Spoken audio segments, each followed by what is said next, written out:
Pasar saham beberapa pekan ini terus bergerak positif. Para pelaku pasar pun sangat antusias melihat upaya pemerintah membenahi perekonomian melalui tax amnesty dan reshuffle kabinet. Tapi apakah pasar akan terus positif hingga akhir tahun ini? Berikut analisis pasar saham dari Muhammad Faisal, Research Director CARE Indonesia. Melihat dari beberapa perkembangan terakhir, itu sebetulnya cenderung lebih positif ya. Ketika Brexit, itu reaksi pasar itu di dalam negeri pas IHSG naik.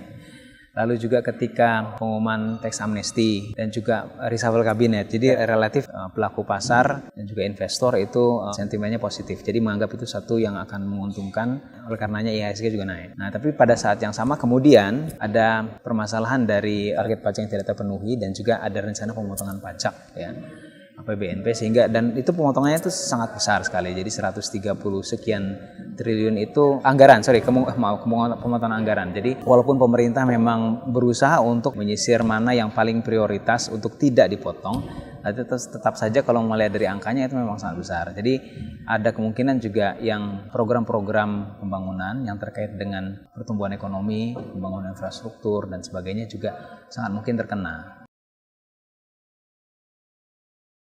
Skenario pertama, anggaplah kemudian pemotongan anggaran ini penyisirannya bagus oleh pemerintah, sehingga dampaknya terhadap pertumbuhan ekonomi dan program-program pembangunan yang berkaitan langsung dengan pertumbuhan ekonomi, investasi dan sebagainya itu tidak terlalu besar. Kemudian pasar melihat ini cukup tidak terlalu banyak ternyata dampak negatifnya, jadi sangat mungkin kemudian pasar saham tidak terlalu banyak terpengaruh. Tapi kalau kemudian ternyata di dalam beberapa bulan ke depan, biasa di sekitar Oktober, pemotongan anggaran ini ternyata sudah menimbulkan berbagai masalah di sektor real, juga dalam hal investasi, dan berpengaruh juga sampai ke pasar saham. Bagaimana paket kebijakan ekonomi yang sudah diluncurkan sampai 12 atau 13, implementasinya itu dipercepat. Baru-baru ini kan pemerintah sudah membentuk pokja-pokja karena menyadari bahwa dari akhir tahun lalu sampai pertengahan tahun ini ternyata implementasinya sangat lamban. Artinya banyak pelaku usaha yang belum merasakan manfaat daripada paket kebijakan tersebut. Nah, akhirnya dibuat pokja, ada pokja yang mempercepat deregulasi, ada yang menyelesaikan permasalahan di kasus-kasus tertentu.